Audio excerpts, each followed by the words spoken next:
Hello students, I am Arvind Kumar, PhD Physics from Suraj School, Rewari. Today we will discuss the third chapter of second unit current electricity, and third chapter is heating effect of current. First question comes in our mind, what is Joule's law of heating effect? Before starting it, only discuss about the heating effect. In our daily life, we observe many things on the basis of heating effect. What is heating effect? When a current is passed through a conductor, then it heated up. That is called heating effect of current. यानी जब current pass होता है किसी conductor के through तो heating effect होता है।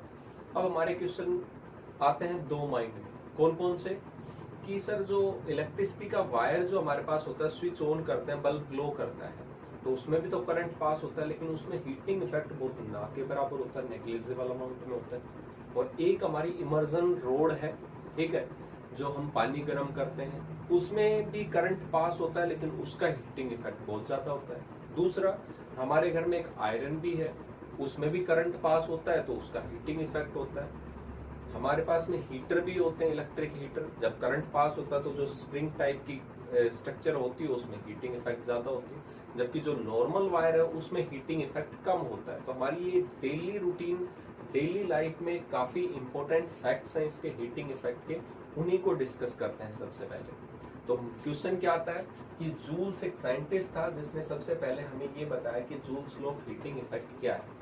तो हमें अभी तक ये पता चला heating effect is the when current is pass through a conductor then heat will generate, that is called heating effect. Joule's ने क्या कहा, आगे इसका भी आंसर बताएंगे, उसमें कम क्यों था, इसमें ज्यादा क्यों था। तो जूल्स ने क्या ऑब्जर्व किया, कहता है कि हीट प्रोड्यूस होगी, ये मान लेते कंडक्टर है, वायर, इसमें हमने करंट पास किया, करंट जाएगा, तो जब इसके थ्रू हमने हीट जो प्रोड्यूस होगी, इस हीट का फॉर्मूला देखा जूल्स ने, तो क्या देखा कि अगर heat produced across a conductor is directly proportional to current square pass through that conductor, यानी जो करंट पास होगा किसी कंडक्टर के थ्रू उसमें करंट के स्क्वायर के टाइम्स, यानी अगर पहले करंट 2 एम्पियर जा रहा था तो इसमें मान लेते हैं 10 जूल हीट जनरेट हो रही थी। जब मैंने यहाँ पे डबल कर दिया तो हीट 20 नहीं हुई, यहाँ पे कितनी होगी 100। इसका मतलब करंट को हम डबल कर रहे हैं तो हीट है उसके स्क्वायर टाइम्स के मल्टीपल टाइम्स होगी। तो करंट इंक्रीज करेंगे तो हीट भी करंट के थ्रू, कंडक्टर के थ्रू क्या होगी, ज्यादा प्रोड्यूस होगी। सेकंड पॉइंट इसने ऑब्जर्व किया, heat is directly proportional to resistance of the conductor. जितना ज्यादा इस वायर का रेजिस्टेंस होगा उतना ही ज्यादा हीट प्रोड्यूस होगी। अब हमारे नॉर्मल वायर जो होते हैं घरों में वो बेसिक कंडक्टर्स होते हैं, यानी उनका रेजिस्टेंस जो मिलेगा वो आपको कम मिलेगा, रेजिस्टिविटी कम होती है, कॉपर एल्यूमिनियम की जनरली जो यूज करते हैं। और जो हीटर में हम यूज करते हैं, इमर्जन रोड में यूज करते हैं, वो नाइक्रोम वायर होता है जिसकी रेजिस्टिविटी बहुत ज्यादा होती है। तो वहां पे रेजिस्टिविटी ज्यादा, दैट मीन्स रेजिस्टेंस ज्यादा था, रेजिस्टेंस ज्यादा है, इसलिए हीटिंग इफेक्ट हीटर में, प्रेस में, आयरन में, या जो हम गीजर बोलते हैं या इमर्जन रोड थी, उनमें ज्यादा होता है ड्यू टू मोर रेजिस्टेंस। और जो हमारी कनेक्टिंग वायर्स होती हैं उनमें रेजिस्टेंस बहुत कम होता है, इसलिए हीटिंग इफेक्ट इनमें कम प्रोड्यूस होता है। नेक्स्ट पॉइंट जूल्स ने कहा, heat produce is also directly proportional to time passes through it.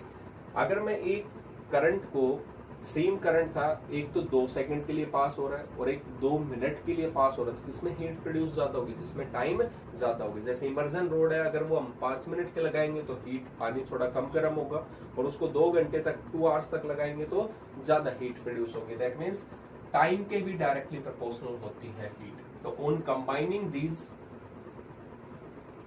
अगर इन सभी को कंबाइन कर दें हम, combining, heat is directly proportional to I square R T. ठीक है, यहाँ पे एक हीटिंग इफेक्ट होता है, प्रोपोर्शनल कांस्टेंट आएगा, बट उसकी value SI system of unit में कितनी होती है, 1, इसलिए हम इसको कितना लिख देते हैं, 1 लिख देते हैं। तो हीट का according to Joule's law of heating effect हमारे पास फॉर्मूला क्या है, H is equal to I square R T. ये हीटिंग इफेक्ट का फॉर्मूला था, इसकी यूनिट क्या होगी, joule. SI unit of heat is joule. तो ये रिजल्ट जो हमें मिलेगा, कितना करंट पास था उस कंडक्टर के थ्रू, कितना रेजिस्टेंस था, कितने टाइम के लिए पास किया, क्योंकि टाइम के ऊपर भी डिपेंडेंट था, इसलिए हीटिंग इफेक्ट का फॉर्मूला बन जाता है। This is called joules law of heating effect. अब माइंड में आता है हमारे पास में कि बेसिक कोज क्या है इसका। अगर हम कोज पे जाएं, cause of heating effect, cause of heating effect, ठीक है। इस हीटिंग इफेक्ट का बेसिक कोज क्या होगा यहाँ पे वो देखना हमें, ध्यान से देखेंगे। ये कंडक्टर है, कंडक्टर, इसके अक्रॉस जब हमने बैटरी कनेक्ट किए हैं, ठीक है, एक बैटरी कनेक्ट की, कुछ वोल्ट की होगी यहाँ पे पोटेंशियल, तो इलेक्ट्रिक फील्ड जनरेट होगी इसमें, E equal to minus dP upon dr, कुछ कंडक्टर की लेंथ है इस एंड और इस एंड के बीच में, तो डिस्टेंस थी, पोटेंशियल डिफरेंस था दोनों एंड के बीच में, इलेक्ट्रिक फील्ड सेटअप हुई पॉजिटिव टर्मिनल टू नेगेटिव। किसी भी कंडक्टर में क्या होते हैं, इलेक्ट्रॉन्स होते हैं। अब इन इलेक्ट्रॉन्स पे कैसा चार्ज होता है, नेगेटिव, नेगेटिव होगा तो इन पे इलेक्ट्रिक फील्ड में फोर्स किधर लगेगा, in the opposite direction of electric field. तो ये इलेक्ट्रॉन जो है वो इधर मूव करना स्टार्ट करेंगे, इन पे फोर्स लगेगा। फोर्स किसी चीज पे लगा रहे तो उसकी वेलोसिटी, स्पीड इंक्रीज होगी, स्पीड इंक्रीज हो रही है, दैट मींस काइनेटिक एनर्जी क्या होगी, इंक्रीज। तो इसका मतलब इन पे फोर्स लग रहा था और फोर्स की वजह से क्या होगा, काइनेटिक एनर्जी इंक्रीज होगी। बट होता क्या है यहाँ पे, फ्री नहीं है ये, खाली ये नहीं कह सकते कि ये वैक्यूम टाइप में है, ये लैटिस से बना हुआ होगा। जिस कंडक्टर के थ्रू करंट पास होता है उसमें इलेक्ट्रॉन्स तो होते हैं, साथ के साथ उसके एटम्स, मॉलिक्यूल्स भी होंगे। जब ये फ्री इलेक्ट्रॉन्स, क्योंकि मेटल की टेंडेंसी है फ्री इलेक्ट्रॉन्स की, तो एटम मॉलिक्यूल्स तो है ही, वो फ्री इलेक्ट्रॉन जैसे ही थोड़ा सा आगे बढ़ते हैं, कोई ना कोई एटम होगा उससे टकराएंगे, कोलाइड होंगे आगे, तो ये कोलिजन होता रहता है। और ये जो ऑब्स्ट्रक्शंस था उसी को तो हम बेसिकली रेजिस्टेंस बोलते थे। तो यहाँ पे क्या होगा, काइनेटिक एनर्जी इंक्रीज थी, बट क्या होंगे, कोलाइड होंगे, और कोलाइड होंगे तो इंक्रीज जो थी, increase in kinetic energy disappear, decreases. तो क्या होगा, ये डिक्रीज होगी, increase in kinetic energy decreases. तो यहाँ पे ये डिक्रीज होगी काइनेटिक एनर्जी। तो जितना भी इसने गेन किया था वो सारा का सारा क्या हो गया, लॉस हो गया। अब फिर ये आगे चलेंगे इलेक्ट्रॉन्स, फिर इन पे फोर्स तो लग ही रहा है, कंटिन्यूअसली फोर्स लगेगा, आगे फिर कोलाइड करेंगे। तो जो इंक्रीज हुआ काइनेटिक एनर्जी में, they also lost due to collision. तो ये जो लॉस हो रहा है काइनेटिक एनर्जी में, एनर्जी एक फॉर्म थी काइनेटिक एनर्जी, वो किस में कन्वर्ट हो रही है, हीटिंग इफेक्ट में, यानी हीट प्रोड्यूस कर रही है।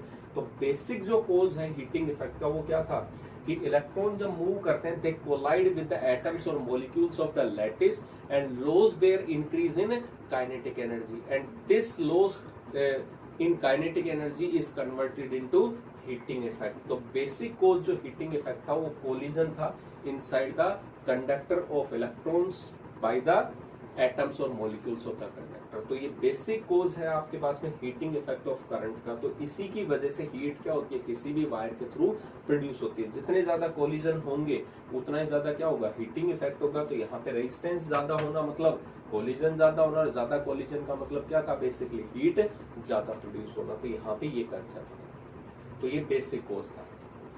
नेक्स्ट इसका प्रूफ भी देख सकते हैं हम। कहता है कि जो अमाउंट ऑफ हीट प्रोड्यूस होगा वो अमाउंट ऑफ वर्क डन है, amount of work done across V potential difference. Suppose करते हैं ये एक रेजिस्टेंस है R, इसको हमने एक बैटरी से कनेक्ट किया है, 20 वोल्ट की बैटरी है, या इसके अक्रॉस पोटेंशियल डिफरेंस था। यहाँ पे कुछ करंट पास हो रहा होगा इसके थ्रू।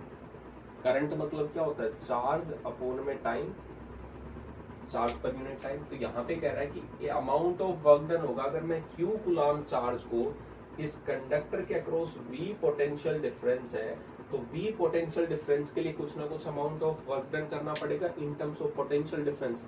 तो जो अमाउंट ऑफ वर्क डन होगा that will be equal to the heat produced across the conductor. इसको वेरीफाई करते हैं, देखते हैं एक सेकंड के लिए।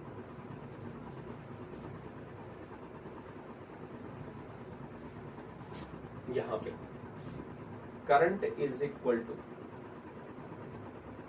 ये कितना होता है आई, और आई की value charge flowing per unit time. So charge is equal to charge Q is equal to कितना होगा I इंटू में T। ठीक है, work done in bringing Q charge through the potential difference of V volt, कि इस point और इस point इस रेजिस्टेंस के थ्रू इसके थ्रू देखेंगे तो दोनों एंड पे पोटेंशियल का डिफरेंस कितना था V वोल्ट, और हमें ये कहा जाए अमाउंट ऑफ वर्क डन कितना होगा। अब आपके माइंड में यही आएगा कि sir amount of work done तो जो होगा वो फोर्स इनटू डिस्प्लेस होना चाहिए, लेकिन यहाँ पे फोर्स इनटू डिस्प्लेसमेंट नहीं है, यहाँ पे हम पोटेंशियल डिफरेंस की टर्म्स में करेंगे। तो पोटेंशियल का बेसिक फॉर्मूला याद होगा, work done per unit charge. So work done will be equal to charge into में पोटेंशियल डिफरेंस। तो यहाँ पे कितना आ जाएगा W इक्वल टू कितना चार्ज मूव कर रहा था Q, और पोटेंशियल डिफरेंस कितना था V। तो यहाँ पे Q इंटू में क्या हो गया V हो गया। अब Q की वैल्यू हमें पता है कितनी है V I इंटू में T, और ये भी। सो work done, and this work done will be converted into heat, क्योंकि यहाँ पे Q कूलम्ब चार्ज को V पोटेंशियल डिफरेंस के क्रॉस ले जाने में जो अमाउंट ऑफ वर्क डन होगा that is called heat produce. तो इसको हम क्या लिख देंगे हीट, और ये क्या हो जाएगा VI इंटू T। ये भी फॉर्मूला है आपके इसमें हीट प्रोड्यूस का। हमें V को लिखना चाहूँ potential difference across this conductor, current कितना पास हो रहा था I, रेजिस्टेंस कितना था R, तो V equal to Ohm's law के अकॉर्डिंग कितना लिख सकते हैं IR, तो I स्क्वायर इंटू में R। या इसको I को हम कितना लिख सकते हैं V अपॉन में R, तो कितना हो जाएगा V स्क्वायर अपॉन में R इंटू में T। ये सारे के सारे फॉर्मूला किसके हैं हीट प्रोड्यूस।